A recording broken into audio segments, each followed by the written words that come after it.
This is round our second in our series, second and final in our series, Letters of the Rebbe. I hope you enjoyed last week's. I'm going to do the same as I did last week. I'm going to pull out what, as we go through the letter and learn the obvious insights the Rebbe is sharing with the person he's responding to, which we generally don't know who that is in many cases. And we also don't know what the Rebbe is responding to specifically, but we can figure that out largely by the response.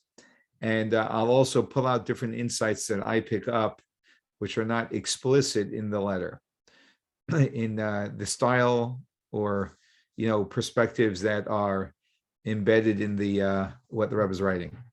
So this one is on wasting time. Now, the Rebbe was an individual who held time to be very sacred. I don't mean that in a philosophical way. I mean that in a practical way. Philosophically, many people hold time to be sacred, and we all should. Once we learn about why time is sacred. However, it's a whole different story to be able to actually live that way.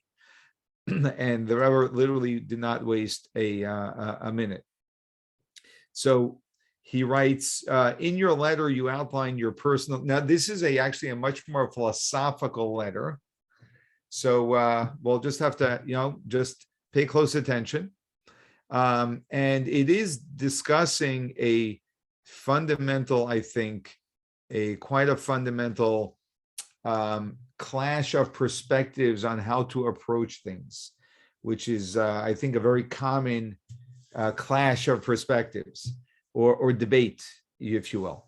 So he writes, in your letter, you outline. So again, everyone, we're on page 10 in the document I just sent out just a little while ago. The letter is called Wasting Time. We're right at the beginning of it. So in your letter, you outline your personal views on what you consider the right approach to Judaism. As you see it, the right road is to be reached in two phases. First, the understanding by reason and intellect of the language of the Torah, etc., etc. And second, the eventual acceptance of the divine covenant and yoke. So this individual shared with the Rebbe, very rational. Let's first learn, understand, and once we understand, we can accept the divine covenant and the yoke. Basically, then we can follow the commandments. My view, the Rebbe writes to him, which radically differs from yours, has been made known on several occasions in the past, and I will restate it briefly again. The Rebbe restates it. Relative to some of the other letters, this is not very brief, but it seems like the Rebbe had a long dialogue in the past with this person numerous times, as we'll see at the end of the letter. So the world is a well-coordinated system created by God, in which there is nothing superfluous and nothing lacking. Okay, so before we get to the one reservation, this itself is a major statement that's very valuable for us to not only pay attention to, but to know, to come to know. And that is that the world is a well-coordinated system, which was created by God. And because it was created by God, and God is infinite, and God is perfect, therefore it is well coordinated, or we can say perfectly coordinated, in which there's nothing superfluous and nothing lacking. Now, these statements have major implications the moment we know that there's nothing superfluous and nothing lacking. I'm not going to discuss that further now, but that's why it's very significant. The Rebbe says, however, there is one reservation to this, and that is, for reasons best known to the Creator, he has given man freedom of will. That's not well coordinated at all. In other words, God coordinated that we should have free will, but once God gave man free will, so there's a lot that's not very well coordinated. We just need to look at the world and what's going on literally today, whereby man can be cooperative with this system, building and contributing to it, or do the reverse and cause destruction even of things already in existence. From this premise, it follows that a man's term of life on this earth is just long enough for him to fulfill his purpose on this earth. So he says, if everything is well coordinated, then the span of life that God gives to an individual, and this is another major statement of faith. the life term of a human being is just long enough for him to fulfill his purpose on this earth. It's not a day too short, nor is it a day too long. We're going to see a more explicit reference to this in a later letter. But this is a major statement to say that every man is created with the exact lifespan that's given to them. This does not run common to everyone's thinking. Hence, if he should permit a single day or week, let alone months, to pass without his fulfilling his purpose, it is an irretrievable loss for him and for the universal system at large. So his statement is that being that God gives every human being an exact amount of days, which is exactly what they need to fulfill their purpose, if we waste a day, if we kill a day, as they say, as people say in America, then we have literally prevented ourselves from the ability of fulfilling our purpose completely. It's irretrievable. You can't get that day back. And here's another key point he's making, that it doesn't only affect your own accomplishments, but it actually impacts the universal system at large. That being because we are all part of the universal system, and what we do actually has much broader impact than just ourselves. The second thought to bear in mind is that the physical world as a whole, well, let me just make this comment. So what the Rebbe is conveying to this person is that if we're going to wait for you to understand, or for that matter, for anyone, right? But he's to understand why the Torah is correct, is true, and why it makes sense, and why it's good for humanity, and why it's good for the universe. And then we're going to start doing the things which God tells us to do. We're going to lose 50%, if not more, of what our responsibility is in this world, which is going to be an irretrievable loss for us as individuals and also for the entire universe. The second thought to bear in mind is that the physical world as a whole, as can be seen clearly from man's physical body in particular, is not something independent and separate from the spiritual world and soul. So it's very clear that a human being has spirit, has a soul.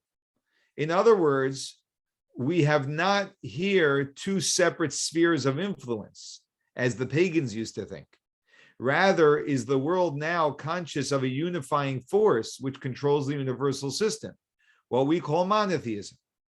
In other words, there's an integration, a seamless integration that God created between the spiritual and the physical, which work in perfect harmony together.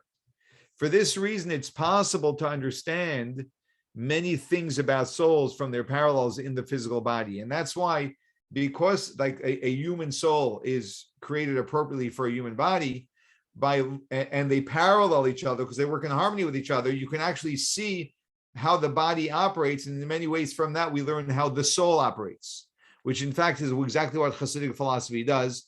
And we have a verse in the Torah that says, Mi besari, from my flesh, echeze elokah, I can see God, I can understand God. So the physical body requires a daily intake. This, by the way, I emphasize this very often. This is the reason, by the way, why Hasidic philosophy is replete with psychology.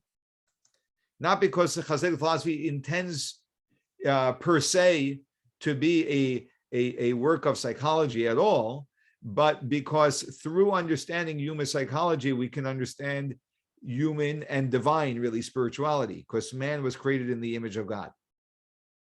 So the physical body requires a daily intake of certain elements in certain quantities obtainable through breathing and food consumption. No amount of thinking, speaking, and studying all about these elements can substitute for the actual intake of air and food. In other words, the Rebbe was telling the person, did you ever consider, this is in my words, of course, did you ever consider pausing on the breathing, till you understand exactly how oxygen is necessary for the human body? Or did you say, no, let me breathe while I'm trying to learn why oxygen is beneficial to the human body? And likewise for food. All this knowledge will not add one iota of health to the body. You can learn all you want or not learn. That's not going to impact your health unless it is given it's required physical sustenance. What is going to affect your health is whether you're breathing or not. On the contrary, the denial of the actual intake of the required elements will weaken the mental forces of thought and concentration, etc. On the contrary, if you stop breathing or stop eating, that's going to actually negatively impact your ability to understand. Thus, it's obvious that the proper approach to ensure the health of the body is not by way of study first and practice afterward, but the reverse: to eat and drink and breathe. Do what you have to do, which in turn strengthens also the mental powers of study and concentration. So in other words, if we're physical and spiritual people seamlessly, then we must make sure that we are feeding, as he's going to explain soon, not only the body, but also the soul, to make sure that both of them are vibrant, even though we don't necessarily fully understand why this particular thing nourishes the soul. But while you're nourishing the soul and keeping it vibrant, that will give you a much better opportunity to be able to actually learn about the soul and learn why these things nourish it. So similarly, in the case of the soul and the elements, which it requires daily for its sustenance, known best to its creator, the creator of the soul, and which he revealed to all at Mount Sinai in the presence of millions of witnesses of different outlooks, walks of life, character, etc. He says, where you had millions of Jews, and amongst the millions of Jews, you had different different outlooks, walks of life, character, right? Especially amongst Jews, right? We all have our own distinct opinions. So, who in turn transmitted it from generation to generation uninterruptedly to our day. The truth of which is thus constantly corroborated by millions of witnesses. And this truth is constantly corroborated by the millions of witnesses who are practicing these things. So the proper approach, in other words, is that we continue to nourish our body and our soul, and his focus here is the soul, because that's the issue the person's addressing. For some reason, interestingly, the person understands that you eat before you understand how food nourishes the body. And this is the Rebbe's point. But you don't seem to understand why you should eat spirituality, so to speak, feed the soul, before you understand how that nourishes the soul.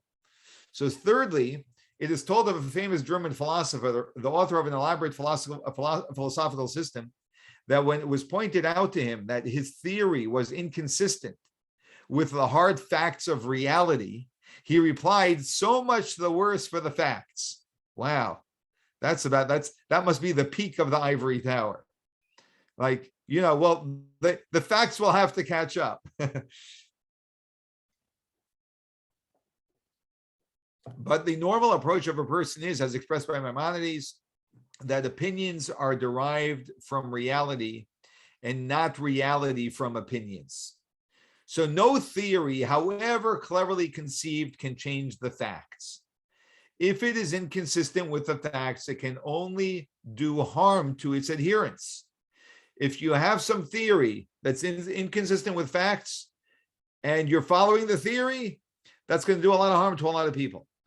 Namely, what the Rebbe is saying is that we need to do, as the saying goes, what we need to do. And while we're doing that, we can study. But if you're going to study in your world of theory, which also may take you out of touch with reality, right, that's not going to do anyone any good.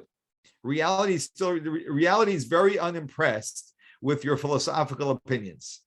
In other words, the conclusion from all the above in relation to your suggested approach and order of the two phases is clear enough. And from the particular point of view, the essential point is this: every day that passes for a Jew without practical living according to the Torah is an irretrievable loss for him and for all our people, hurting them in as much as we all form a single unity and are mutually responsible for one another. So therefore, what we do, we're not personal or private individuals. And also for the universal order, and all theories attempting to justify it cannot alter this in the least. And you can have all your theories. It's not going to change reality. So finally, I want to note that there's a difference in how all the above should affect the individual concerned and his friend who wishes to help him and put him on the right path. Again, the following analogy may be useful. where a patient places conditions before taking the treatment prescribed by the physician, right? So the doctor says, listen, I know what your problem is. You need to take this and this. You have to follow this protocol. And the patient, as I'm sure many doctors experience, the patient says, no. I don't know that you know what you're saying. So therefore, certain conditions need to be met before I'm going to follow the protocol. Then, notwithstanding the fact that these conditions are detrimental to the complete therapy, now there's no question that the patient's conditions are detrimental to the therapy, because the patient is just putting up obstacles and preventing himself from following the proper therapy. Yet, if by going along with the patient, at least some measure of success may be achieved, let's say the doctor says, you know what, I see this guy's just, he's stubborn. So let me work with him. I'll follow some of his conditions. It may delay the therapy for a few weeks, but maybe we'll get him onto it. At least eventually he'll be willing to get onto it. So by going along with the patient, at least some measure of success may be achieved. It's necessary to do so. If the patient is quite adamant, then it's necessary to do so. For besides the partial help that can be given from this way, given him this way, there is hope that the patient may sooner or later see reason.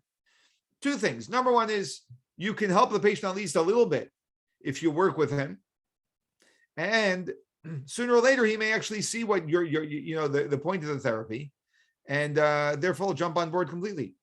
This is why I have repeatedly reasoned with you. So the Rebbe explains that, so to speak, the Rebbe is the doctor in the analog, right? That's why I keep on reasoning with you, even though reason is stalling time. That was the whole point of the letter. But I'm still going to reason with you to an extent that your approach is wrong and that you are losing valuable time and causing much harm to yourself by your approach. And though you still do not see eye to eye with me, I try to help you if I can, although for the present, you still follow your own view.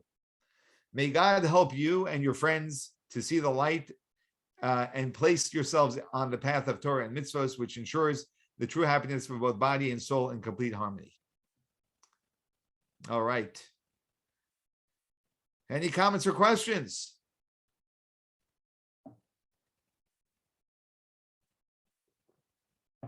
Okay, moving right along. Let's go to the next letter. So this letter is called, the title is Tuition for Jewish Education is from God. Okay, this letter is a very important letter, both for the direct expression it expresses, and also it is another expression of the endless expressions that the Rebbe was embodied of true faith in God, in the Torah, and all of the teachings of the Torah, and the power that one the presence of power one can be when we put faith in the Torah. So, greeting and blessing. This is from the year 1956. Now, in 1956, I'm not sure what tuition was in schools, but tuition, not only has tuition gone up because, we will say inflation, prices have gone up on everything, and Apple used to be a penny. Now I don't know what an apple costs, 99 cents a pound for the cheaper ones. But also, I think proportionally, tuition has shot up much more significantly.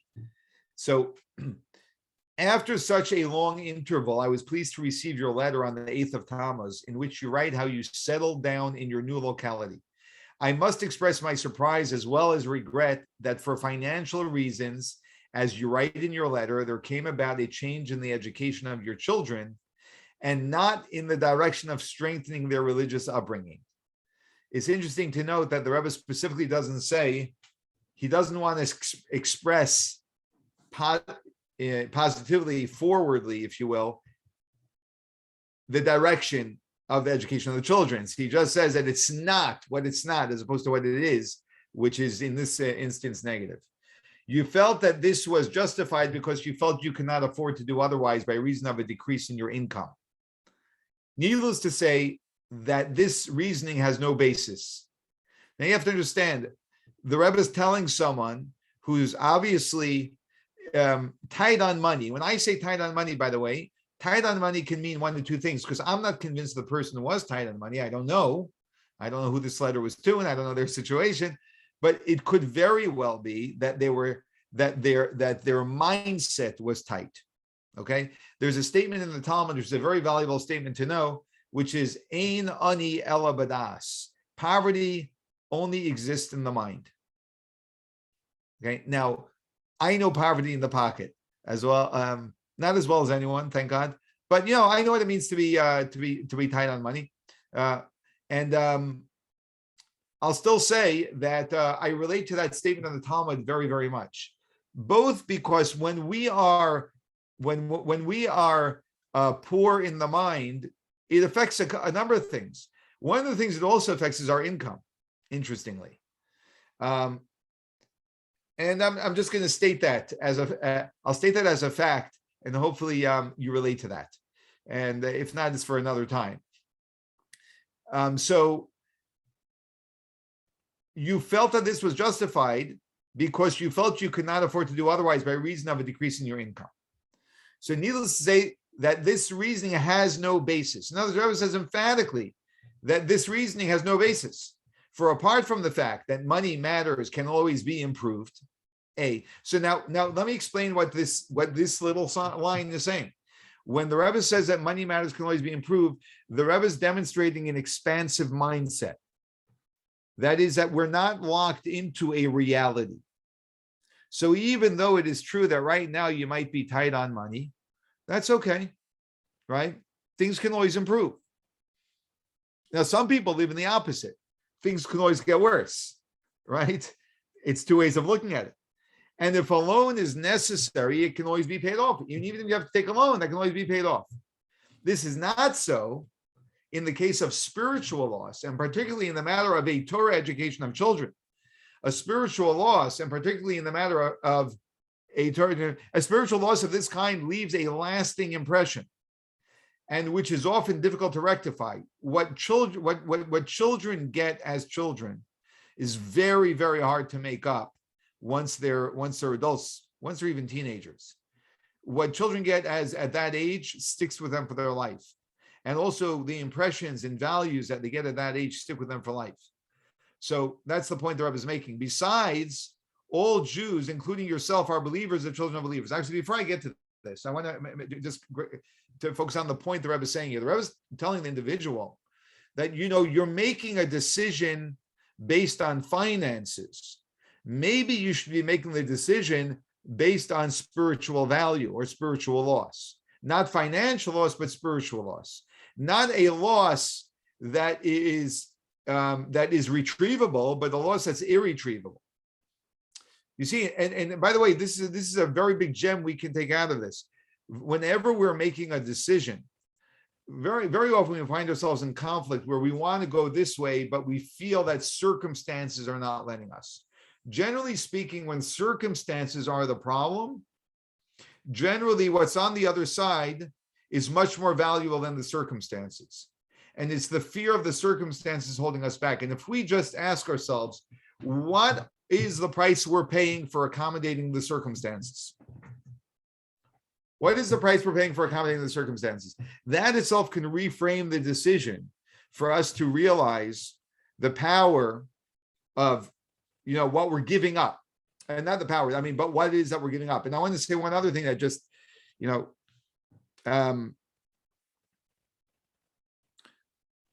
had a thought that came to my mind as I was saying this. And that is that there's another thing the Rebbe is conveying here.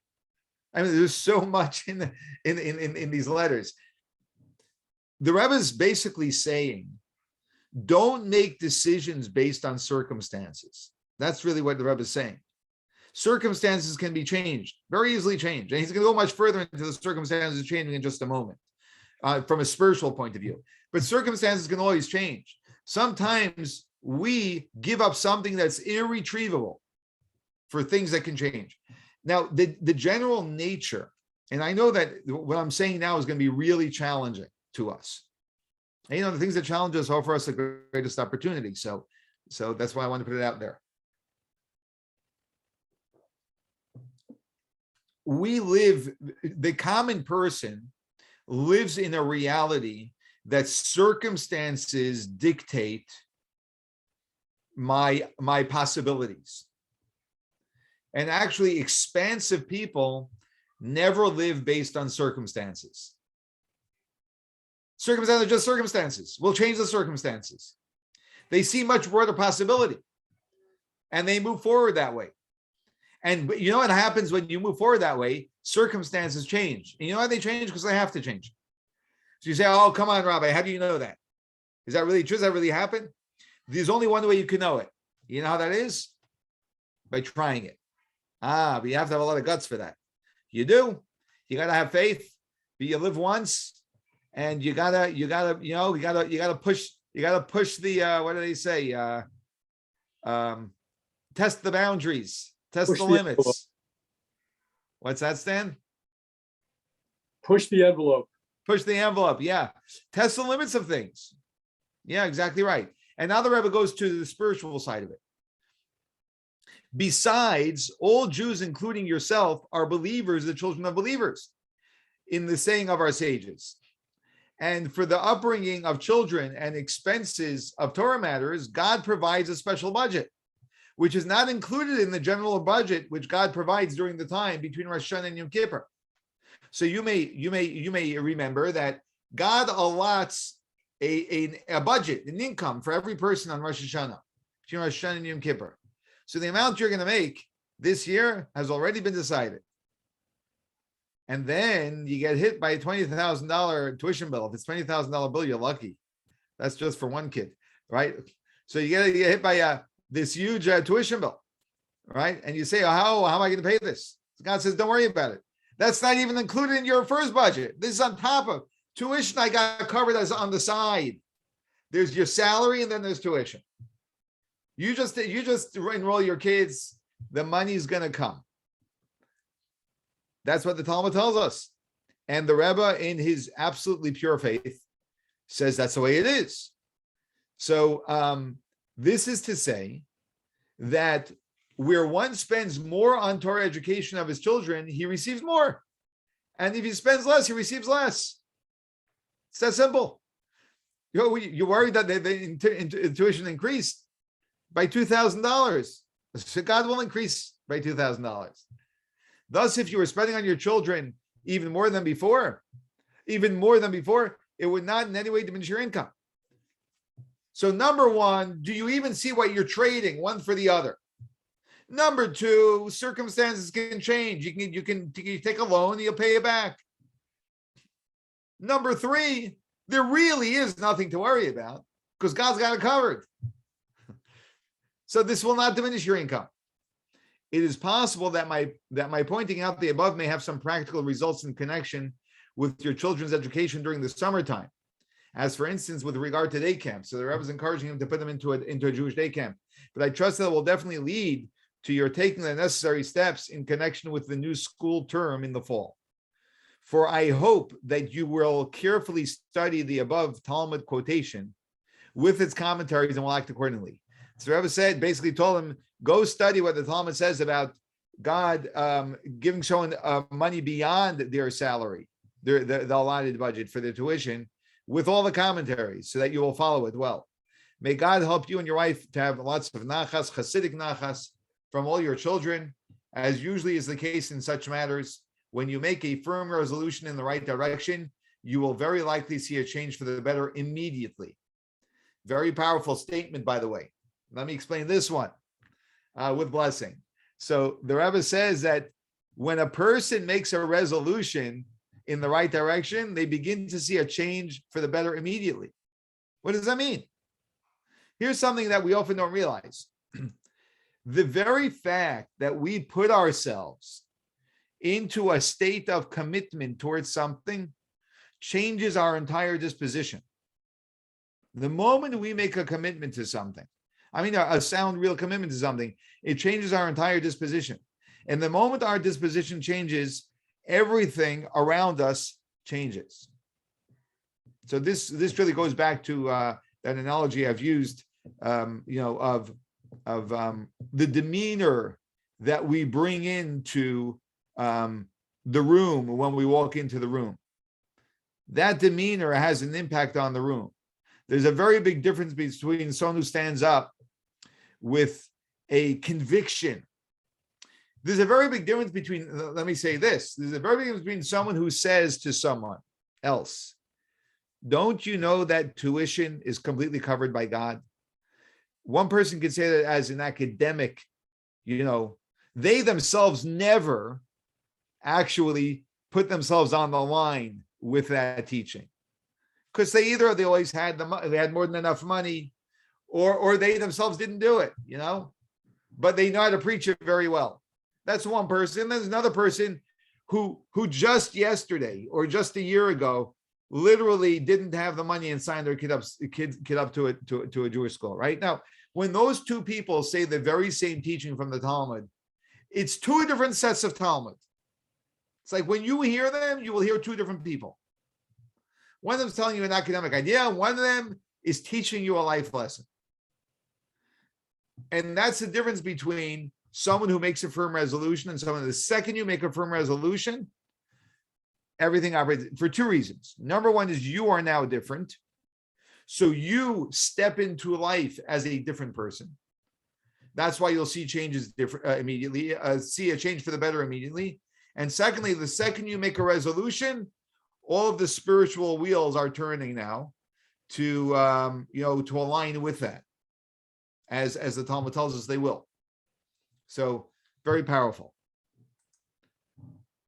Okay, we're ready for the next letter, unless someone has a question or a comment.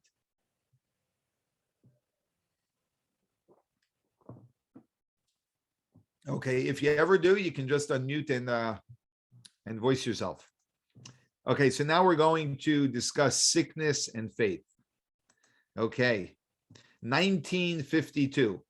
You have to understand the Rebbe became the official Rebbe of Chabad in 1951. This is less than a year after he took on the leadership of Chabad. I'm just sharing that as to give some perspective. I'm not sure what that adds to the letter much, but here we go. Greetings and blessings. I received your letter in which you describe your situation, how you saw the doctor's report, how it affected you, and how you imagine the future, and how you therefore recite Psalms and make your requests of God.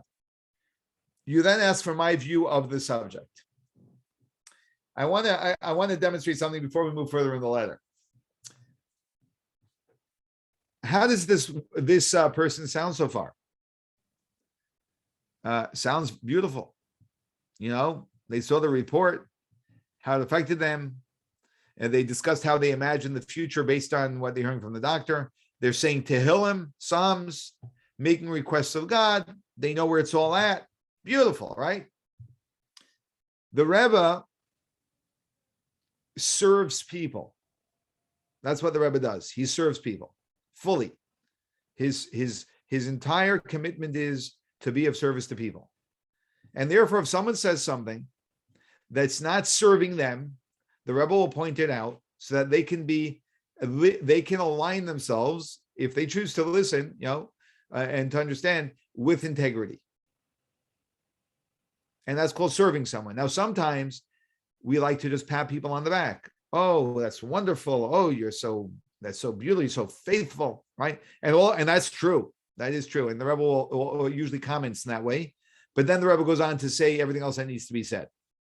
So in reply, the fact that you say Psalms and make your requests of God is certainly a good thing, for he is the master over the world and over every single person in all his particulars. However, with regard to your description of how you became absorbed in the doctor's report and how you envisage the future, I do not share your approach, because this is not your affair at all. Not for this were you created. Now, I believe, as we'll see later in the letter, that this man is, we'll say, operates in the capacity of a rabbi, I believe. So he continues, it is therefore certain that you believe, I don't know what was, there are three dots there, so we don't know what was, what else was in the letter, but the Rebbe says, based on whatever the Rebbe just wrote before that, it's therefore certain that you believe that God is the Lord of the universe, the master of the world. We observe that even in the administration of a mortal undertaking, a good manager has everything departmentalized so that no factor interferes with another. And every component serves its intended purpose, right? Any good manager will set things up that way. If this is true of management by a mortal who is finite in every respect and accordingly can sometimes err, it is most certainly true with regard to God's management, that God is managing everything in a way that everything is working in a certain harmony, and everything's following an intended purpose. Everything, wherever it may be, must find its aim and its consummation in its mission. If a person grasps and tackles something else, what happens if a person gets distracted and they start working on something else which doesn't fit the aim of the mission? Then there are two drawbacks. A, since he is not suited to that task, he can only do damage. He's working in an area where he doesn't belong, that can only be destructive. And B, this involvement diverts him from fulfilling the mission from which he's in fact designated, and is taking away from what he should be doing. So all the above is applicable to your case because of a number of circumstances that are certainly determined by divine providence. So he says there are a number of things that are determined by divine providence which help us know that you are focusing on what you shouldn't be focusing on, which is thereby also taking you away from focusing on what you should be focusing on. What's that? Your profession is not that of a doctor. And you were brought up as an observer of the Torah and its mitzvahs. And from this, we learn two things. Medical matters are not your divinely ordained mission in this world. A, you shouldn't be hyper-focused on medical matters. That's a doctor's job. It's not your job. And B, your goal, the mission of which you were created, is the observance of the Torah and its commandments. This includes the commandment that you shall love your fellow as yourself and that you shall rebuke your colleague. What he's referring to, the Rebbe is referring to, is your responsibility to teach your fellow Jews about Torah and mitzvahs. So it also includes the interpretation appearing in the Tana Devei Eliyahu on the verse. There's a verse that says, if you see a naked man, clothe him. On this verse, the sages teach, if you see a fellow Jew who is naked of Torah and its mitzvahs, endeavor to clothe him with the Torah and its mitzvahs. So in other words, he's saying, A, you're focusing on something that's not your field, medicine. And B, it's taking you away from focusing on what is your field, which is inspiring your fellow Jews. From the above, it's clear that when you express your evaluations and opinions in matters of medical science, first of all, this deflects you from the fulfillment of the mission from which you were designated. Number one, it's taking you away from what you're meant to do. Secondly, as to your medical treatment, you can only, God forbid, cause harm, but on no account improve things.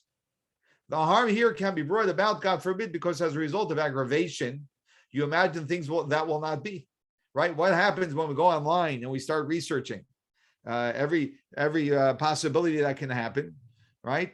We become terrified. This weakens the conduit of your blessings and also your trust in God. When you are engrossed in the contemplation of what this doctor said and what that other specialist thought up and so forth. So what you end up doing is you're weakening your trust in God because you're now filled with fear, and fear takes away trust, weakens trust. And your greatest conduit of blessing is trust in God. And so you're hurting everything. So since you ask my view, I am telling you, you should conduct yourself as the Torah requires you to do, and in the spirit of what the Torah states, that it has given permission to heal. The Torah has given permission for a doctor to heal. This means that the Torah has given people permission to consult doctors and has granted doctors the permission and the possibility only to heal and rectify them. This is why people commonly consult doctors and then follow their instructions. There is nothing more for you to do in this matter. You should leave it all to the doctor. What you should do is to place your certain trust in God that you will be blessed with many long years. It is written, the awe of God leads to life. Accordingly, the stronger your trust in God and the fewer your doubts in that trust, And the more you devote yourself to fulfilling your above stated mission in this world of observing the Torah and its mitzvahs, and also of influencing others to do likewise, the more long years will you be granted. This is to be understood literally without resorting to any ingenious interpretations. Completely forget about the report and about what you have been reading in medical books, because that is not your mission and is altogether not your affair. Accordingly, it cannot improve things for you. Generally, doing this only achieves the opposite, God forbid. I just want to throw in over here. This letter was written in 1952. In 1952, if your doctor said you had xylophenomenia, right? How in the world? What do you know about that illness? So you had to go to a library and you had to open up a book, and then you got a couple of paragraphs, and you understood half of it. Right? Today, you could go right home, type into Google, and you get enough information to keep you busy for another week. What the Rebbe is essentially saying is this. He's saying that if you went to your doctor and your doctor diagnosed you with something and said, this is the protocol, this is the medicine, this is what you should do.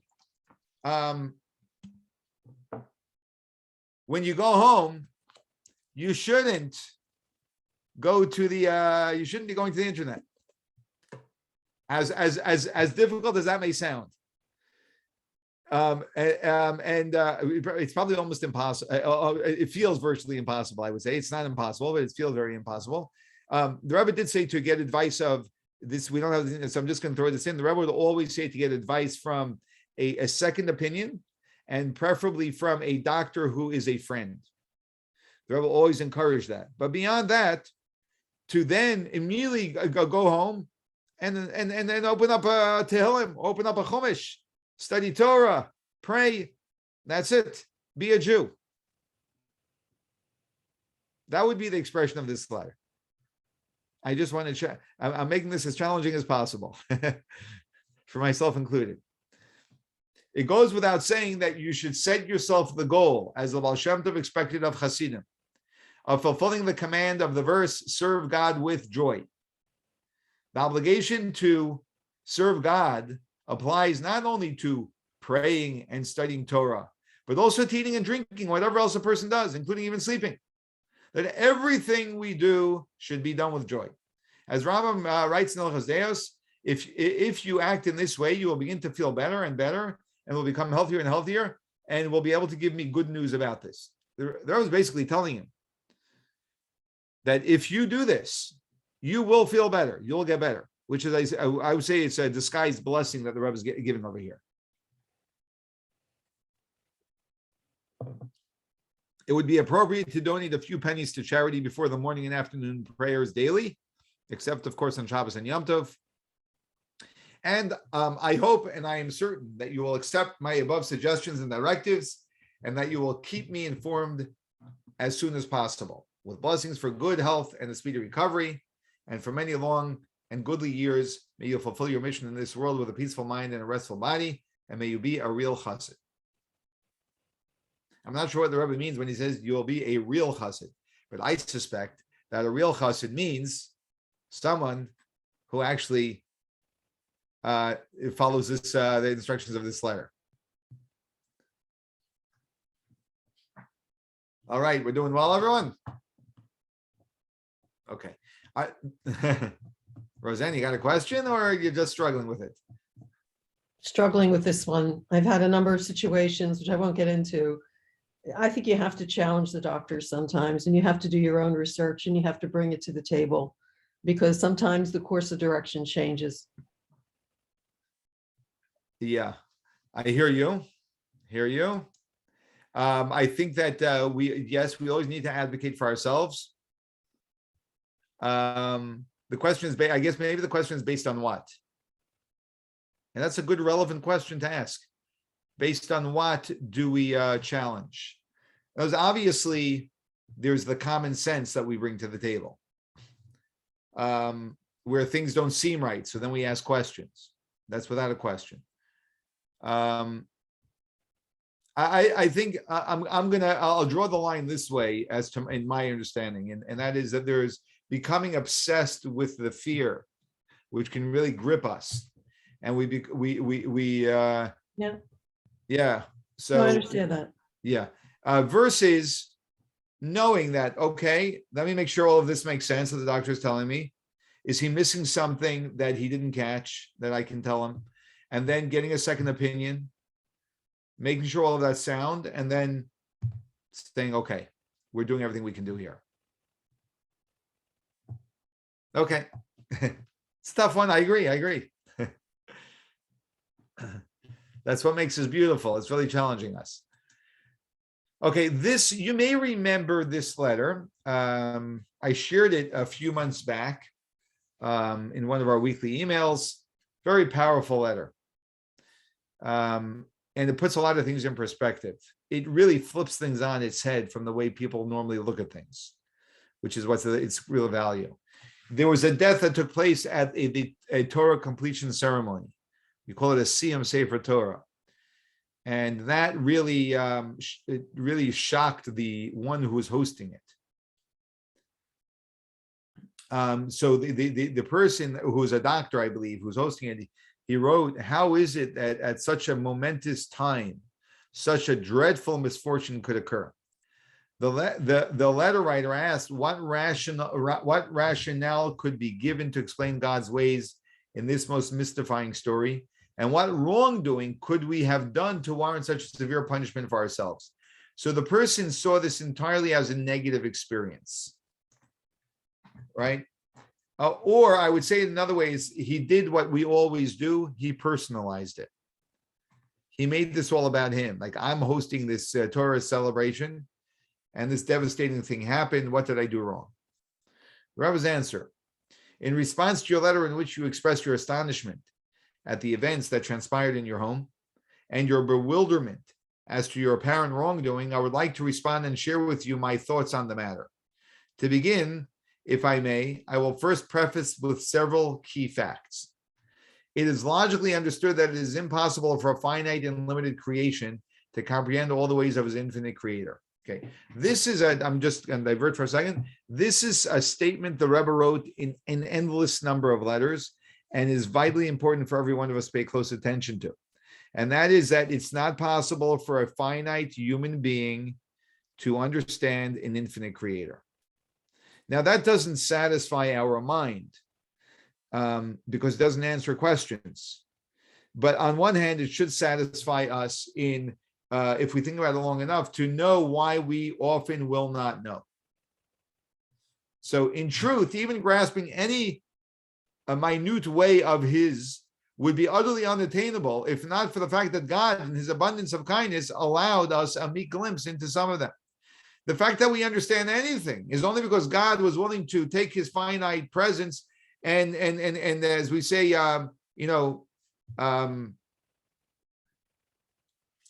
contract it, minimize it, put it into a finite form. There is a Torah-based fact. So that's point number one. Then there's a Torah-based fact that no harm can befall a person directly from the Torah or her mitzvahs. Again, the Rebbe is stating something with absolute faith. Nothing can harm a person from the Torah and from its mitzvahs. It goes without saying, therefore, that one cannot be afflicted from an actual Torah scroll itself. Rather, quite the contrary. Torah is the book which is known to prevent any bad or evil. It's called Torah's Chaim, the Torah of life. Each individual is created with this is the point we had earlier. Each individual is created with a predetermined lifespan. No person's life is randomly ended at any given time, but it is rather prearranged from above as to the exact time his life has been completed. However, it is possible to shorten one's lifespan, I think it should be through self-imposed wrongdoings. So the point that I was making is that generally speaking, when people pass away, it's not as if something caused them to prematurely pass away, as if we did some sin that caused this woman to pass away at the event. Her predestined time was up at that time. Bearing the above mentioned points in mind, we may deduce that were it not for your kind-heartedness, you see how the Rebbe is showing him it's the exact opposite of the way he sees it. If not for your kind-heartedness of inviting this woman to the celebration, then she may have suffered her preordained heart attack in much different or much worse surroundings. She could have been in a stranger's home or going for a walk in the street, and consequently would not have collapsed in the assisting presence of her doctors, friends, or family. In addition, she would have never received any encouraging or enthusing words from the onlookers passing by, nor would she have had the support from seeing familiar and caring faces. Could you imagine the significant difference between these two scenarios? Furthermore, it is a common occurrence for one to experience their whole life flashing by them in such desperate times. Now try and visualize the difference between such a saga when surrounded by strangers and unfamiliar people to when one is being comforted by friends. How lucky she really was. And again, and the Rebbe is acknowledging that the man who hosted this, that you created this for her. Perhaps we may add, based on the famous teaching of the Baal Shem Tov, that everything that occurs is guided by divine providence, it's reasonable to suggest that one of the reasons you were initially inspired to donate a Sefer Torah was so that that particular day be chosen to host the celebrations, in order that the passing of this woman, which was also intended to occur on that same day, should be amidst inner serenity and in a Jewish atmosphere. Moreover, that the passing should take place in a home decorated with a mezuzah, which contains the holy verse from the Bible of Shema Yisrael, Hashem Elokeinu, Hashem Echad. In regards to your query as to your obvious guilt that deserved this punishment, I would like to disagree with your whole notion and pose a different question back to you. What great fortune do you have that justifies such an opportunity of such an awesome mitzvah to be granted to you, visa A, minimizing the pain of an individual in her last moments, and B, a deceased person that doesn't have any family to care for them is rendered in the Torah as a meis mitzvah. So if there's someone that passes away and there's no one to tend to them, they're known as a meis mitzvah. That means that it's a mitzvah to care for them. The great merit in dealing with the body is evident in the fact that even a Kohen Gadol, a high priest, while serving in the Holy of Holies on the day of Yom Kippur, is obligated to depart from his duties to care for a meis mitzvah. It seems that such was the circumstances in your home, at least until the ambulance came. That you were the one that she needed to be dealt with, and you dealt with her. So, in other words, I'm saying, what merits do you have that you merited this? I would like to conclude by saying that in Judaism, no privilege is given from God without a responsibility alongside it as well. Therefore, it would not be proper for you to just sit back and enjoy the great opportunity bestowed upon you, but rather you must endeavor to enlighten others who question the same way as you did. They questioned the whole event, thus ensuring that the true account be known and appreciated. The Rebbe said you were given a privilege, and every privilege comes with a responsibility.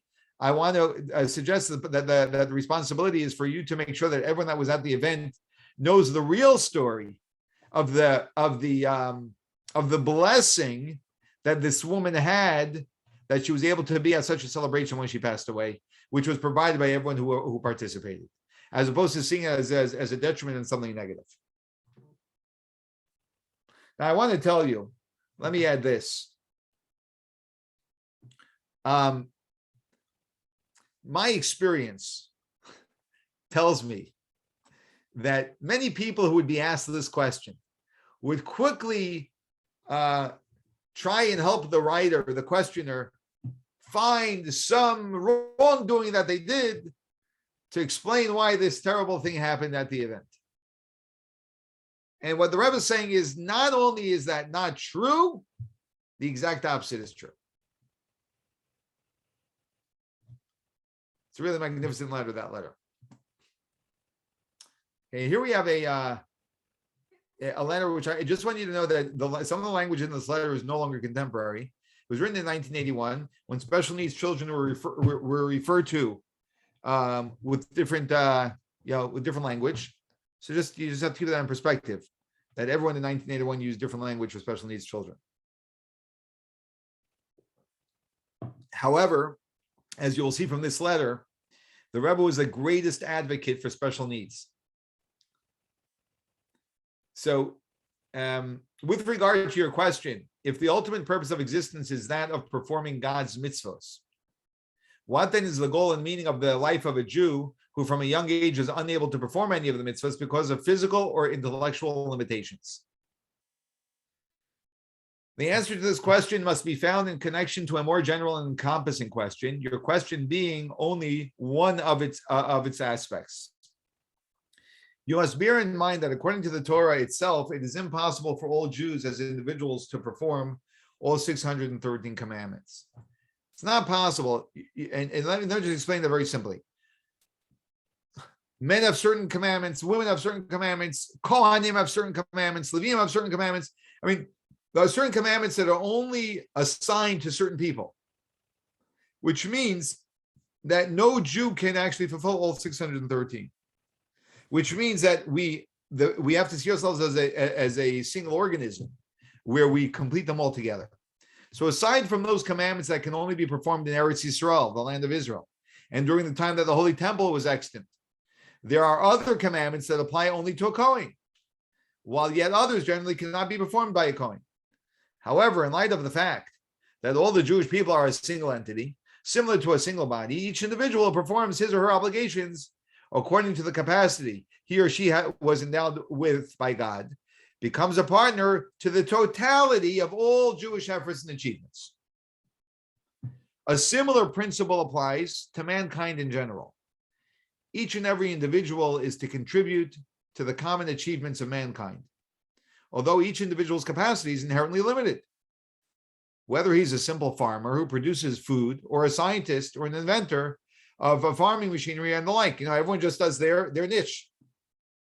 A person who excels in his individual area of endeavor will generally be limited or even useless in another area.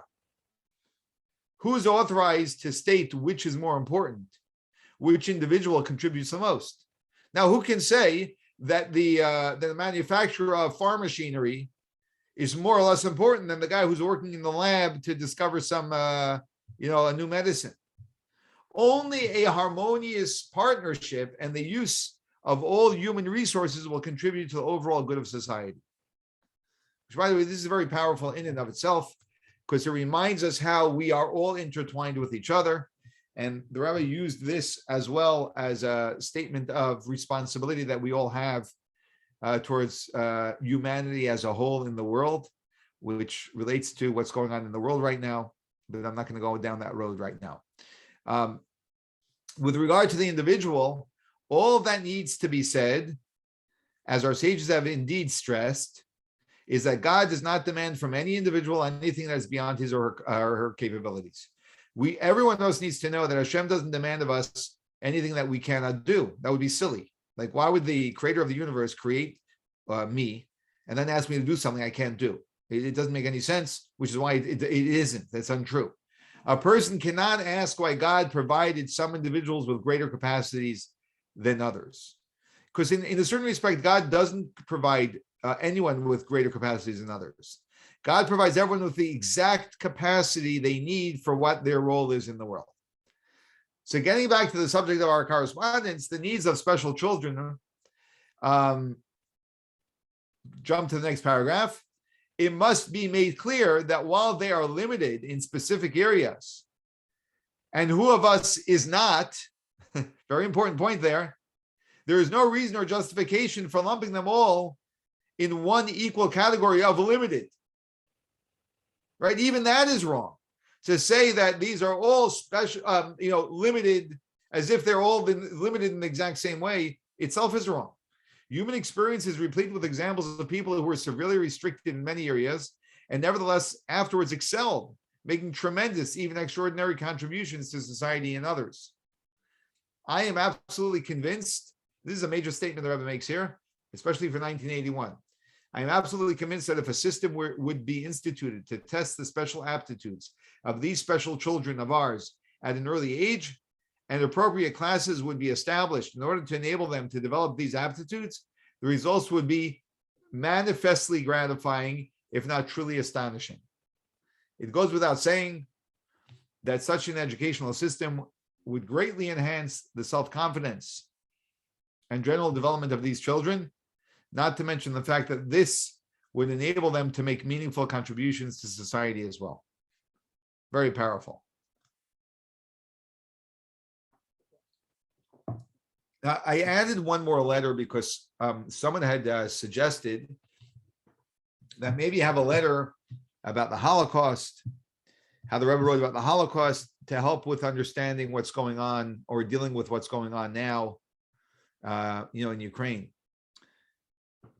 I added it. I'm not sure if we should go through this or not. It's a long letter, and it's a little bit challenging. All these letters on the Holocaust are challenging, and I'm going to explain why. And I want to get to also a route here. Maybe we'll just discuss it. The first, the big issue here is this: why do we always raise a question about the Holocaust? And the Rebbe points this out in the letter. What is the question? Right? The question is, how can a God who's supposed to be good bring such horror upon humanity? Right? Now, this question is no greater. It's actually, from a Jewish perspective, no greater than asking, how is it that a good person suffers? That you just take a good person who's 65 years old and is stricken with a terrible illness that inflicts terrible pain on the person. It's the exact same question. It's actually the exact same question. The question is, if God is a good God, why does God bring bad things upon good people? Right? And Elie Wiesel once said that don't say that 6 million Jews were killed in the Holocaust. I think the way he said it was, say one Jew was killed 6 million times.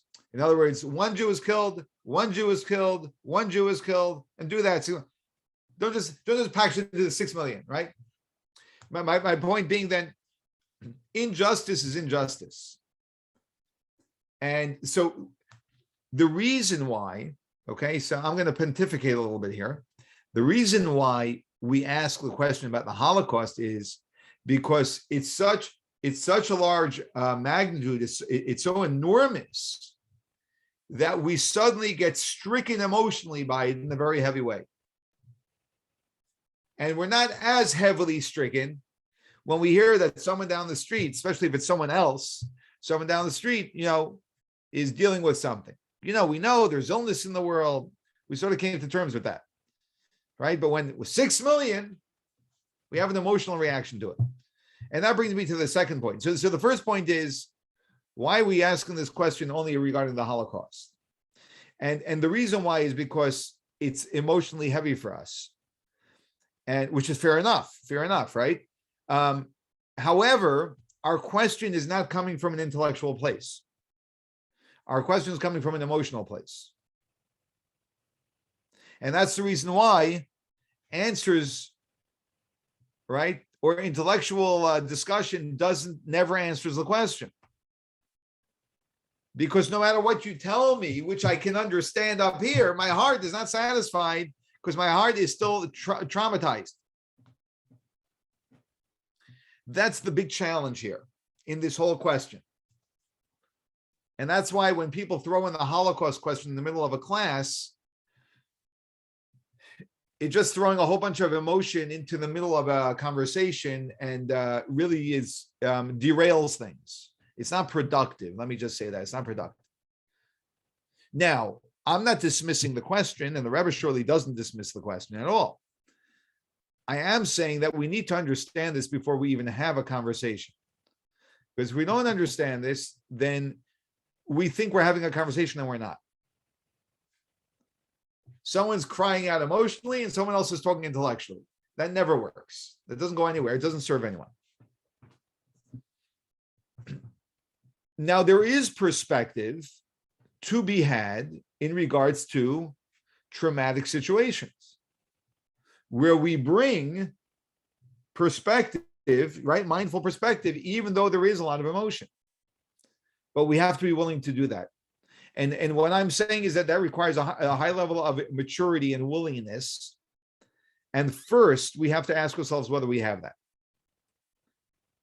Because usually this conversation always ends up like someone asks a question, you give philosophical or perspective or explanations, and then the person who asks the question is, yeah, whatever. It's like nothing ever happened.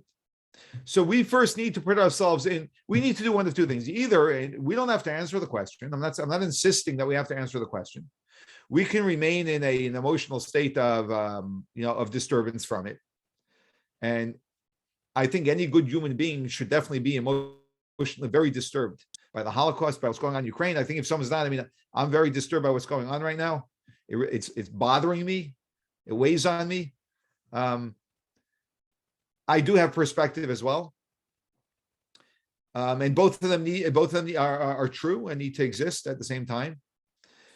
But to have a conversation about it, we need to be willing to look at a broader picture that's not going to satisfy us emotionally, but it will give us perspective so we can carry the emotions that we have in a functional way. See, what happens when we don't have perspective is that the emotions that we have overwhelm us and we get crushed by it.